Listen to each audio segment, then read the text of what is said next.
Yeah, this is the hardest situation to read because you look at a lot of the names they picked up, and they're really productive players, right? When you look at Tony Pollard, Calvin Ridley, Lloyd Cushenberry at center, right? L'Jarius Sneed in the trade with the Chiefs, and you go, they should be better, but I have a hard time getting a read on like what are they great at, right? Especially with Derrick Henry gone now, who is still by far their best player. I'm curious what the identity of this team is because they have more talent than you would think for a team that I think a lot of people are going to expect to be in last place.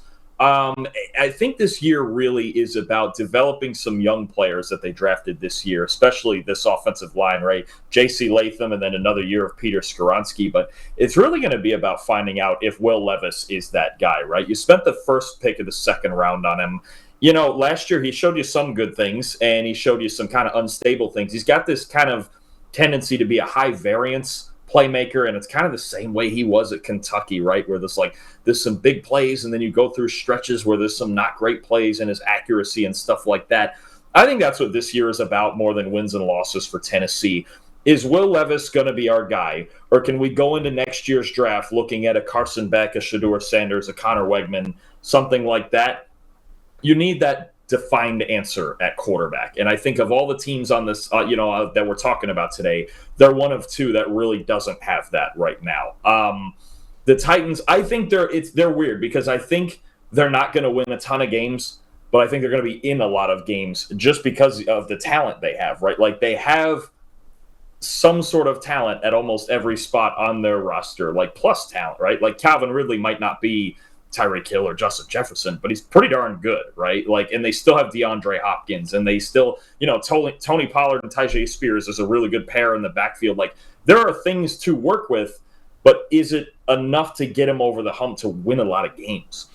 It's such an unusual approach to the kind of surrounding the quarterback with talent because most teams, when they do that, don't go for these sort of their receiving core in particular. The offensive line is a different issue. The backfield is maybe a different issue. But the receiving core that they've assembled is, it has a very short shelf life, potentially. DeAndre Hopkins still showed last year that he's a really high-end receiver still. Maybe he's not the complete total receiver that he used to be. He can't really take the top off of defense anymore, or at least scare teams deep, even if he'll still make some deep catches, with a well-thrown pass. But he's still really good. Calvin Ridley is a good route runner. Showed last year that he has some limitations as well. But again, not the youngest receiver out there. Tyler Boyd is coming off, a down year for him and has been in the league for a while. This is a pretty short-term fix for a receiving core that you're giving to this quarterback who may be who's going into his first year starting and, maybe the sort of first year of his starting career, however long that lasts. You don't usually see that. You tend to find teams pair these guys with younger stars that are going to be there for a while. But it should be good right away. It's a group that maybe isn't going to last that long, but talent-wise, it's got a lot of ability. The offensive line, I think, has the capacity, though, to be the single biggest needle mover for this team. Okay, you got rid of Derrick Henry. That may not have been a plus move, but Tyjae Spears showed last season he's really, really good. And if he gets the Zeke Elliott workload to Tony Pollard's change of pace type, I think that would make some sense.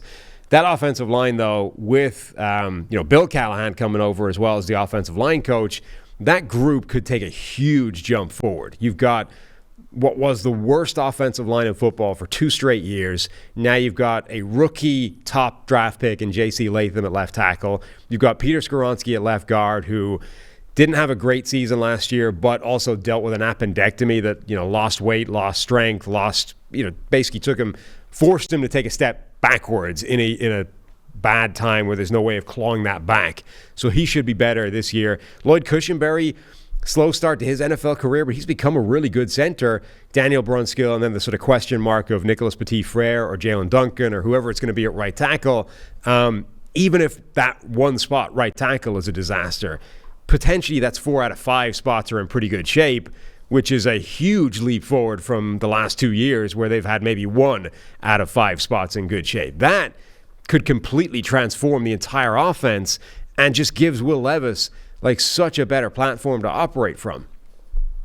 Yeah, I think for as much as Hopkins and Ridley are the big names of the offense, the key to it is going to be having balance and being able to run behind that line with Pollard and Spears, right? We've seen Tony Pollard put up big time production and big time grading with Dallas, and Tyjae Spears is a solid back too, right? And he can catch a lot and do a bunch of different things. That's going to be the key, though, is getting, I think, Will Levis in as many play action situations as possible. When you look at what he used to do back in Kentucky or when he was successful last year, he's the quarterback that you want taking play action shots down the field, right? If they can work Calvin Ridley downfield as a deep threat off of I don't. It's hard to tell what sort of run schemes they're going to use because the Bengals were kind of multiple. It depended, there's some game plan stuff that went into that when Callahan was there. But I think that's where you want Will Levis. Let's draw these safeties in. Let's run the ball. Let's be physical with J.C. Latham in this offensive line, and then we'll let Levis use the cannon over the top, right? Because he can make any throw on the field. That's clear. And even getting him out on the move and bootlegs and stuff. We know Will Levis has a strong arm, and we know he can run the ball. There's a lot of the in-between stuff that is a question mark still, right? But I think to use his skill set and optimize his skill set, play action is going to be the big thing in this offense. If they can get the run game going with Pollard and Spears and they get to a lot of their play action game, I think Levis could have a lot of success.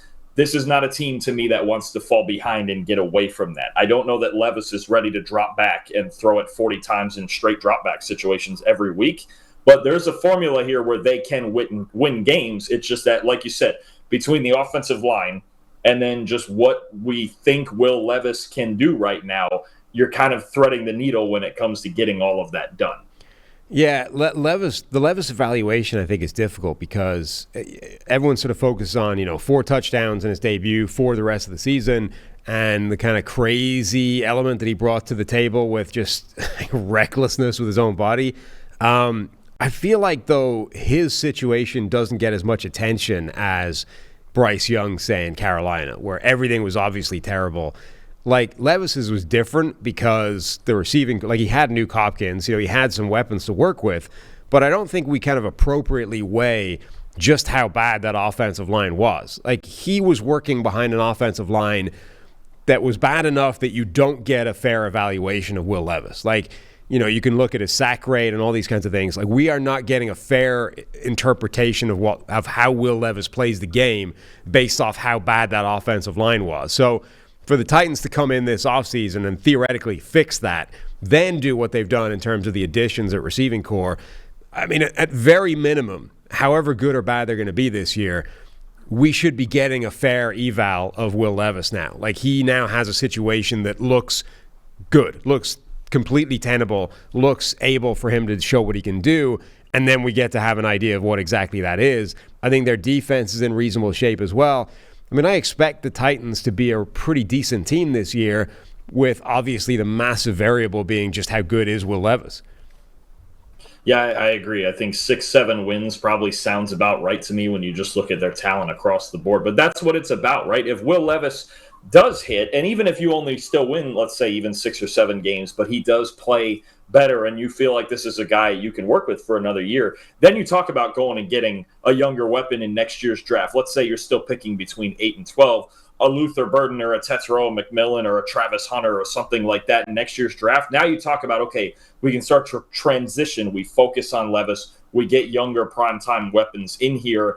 That it's going to be the big question, really. I think this season for Tennessee, unless they really surprise some people, it's not going to be about the win-loss record. It's going to be about, is Will Levis the guy? And do we surround him, or do we take a new quarterback and surround that guy and figure it out from there and kind of do this again next year with a rookie and go, okay, what does this kid need to succeed, right? That's really what this is about. I think there's a lot of intangible when you talk about having to overhaul. The Titans were kind of hanging on to the old regime there, the teams that were making the playoffs, and even Derrick Henry was kind of the last piece of that.